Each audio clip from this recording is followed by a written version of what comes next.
Well, let me see if we can turn some of this to the modern day a little bit. Our governor's election in Tennessee is held in a so-called off-year election. It's not the same as the presidential election.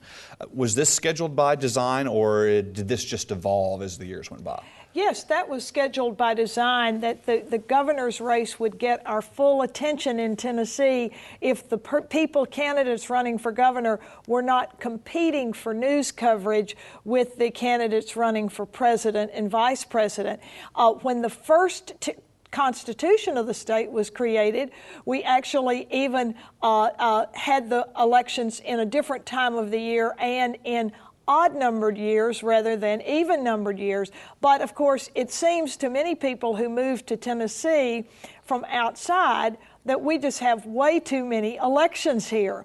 And they're just chagrined by the number of state elections, county elections that seem to appear out of nowhere from year to year in the month of May or some other time that doesn't seem logical to some people.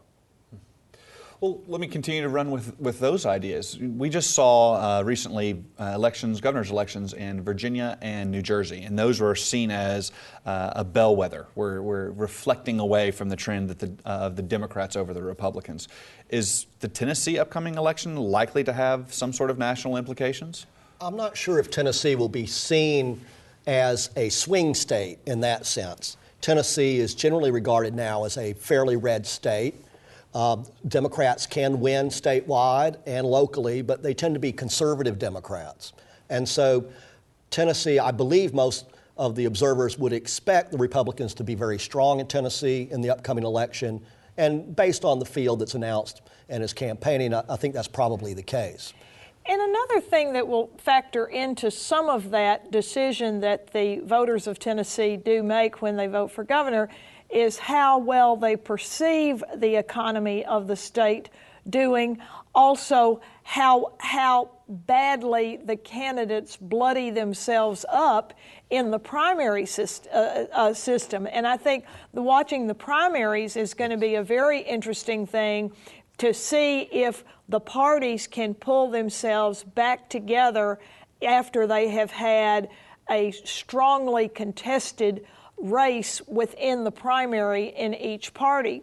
I also think another factor in this will be the place where these candidates are from. Geography tends to always play a part, and Phil Bredesen being from Nashville, many people would in East and West Tennessee would prefer for the governor's office to go to anyone almost, except somebody from Middle Tennessee the next time around.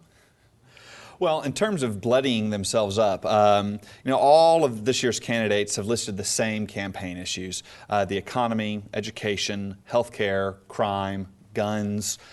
Historically, what would have been the major campaign issues of the times? What have been the big issues in the past? Certainly in the recent past, these are the major issues. There's no break here from what's been going on in the last 20 or 30 years. What's to me so fascinating is that neither party has an heir apparent. Usually either the Democratic or the Republican Party has someone that is seen as strongly favored. And therefore to have a primary, an open primary in both parties, hotly contested with a lot of money raised, is rather new.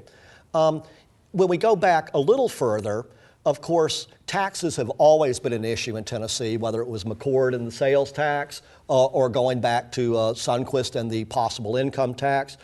That's been a fairly constant in Tennessee politics. Of course, states' rights in the civil rights era was a hot topic. Will Tennessee, to what degree and how will Tennessee comply with court orders such as Brown versus Board of Education?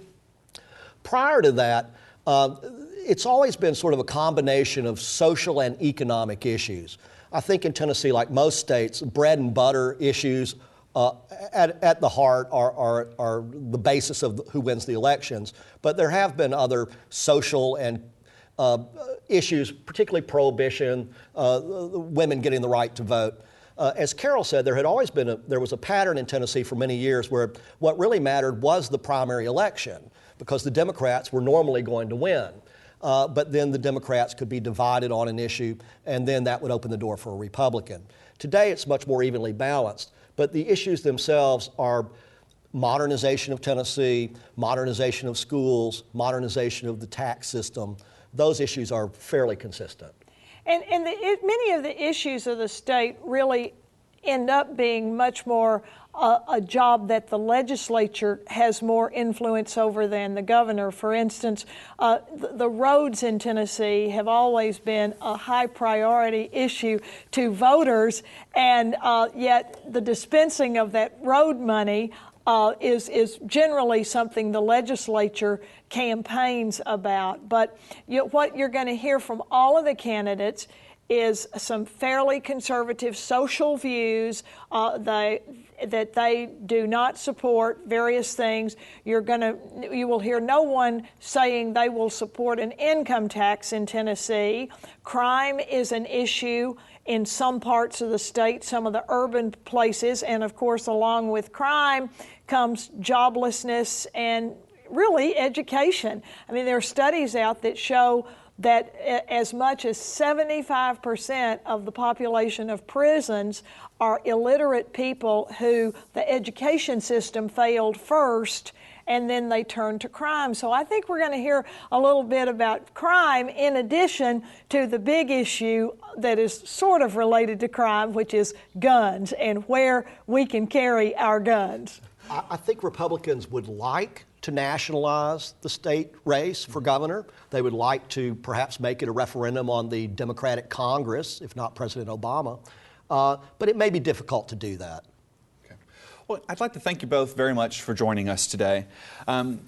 If you would like to watch this program again or review the other programs in our series covering the 2010 governor's race, the programs are available through our website, volstate.edu/Inside Politics. We hope you will join us next time here on Inside Politics.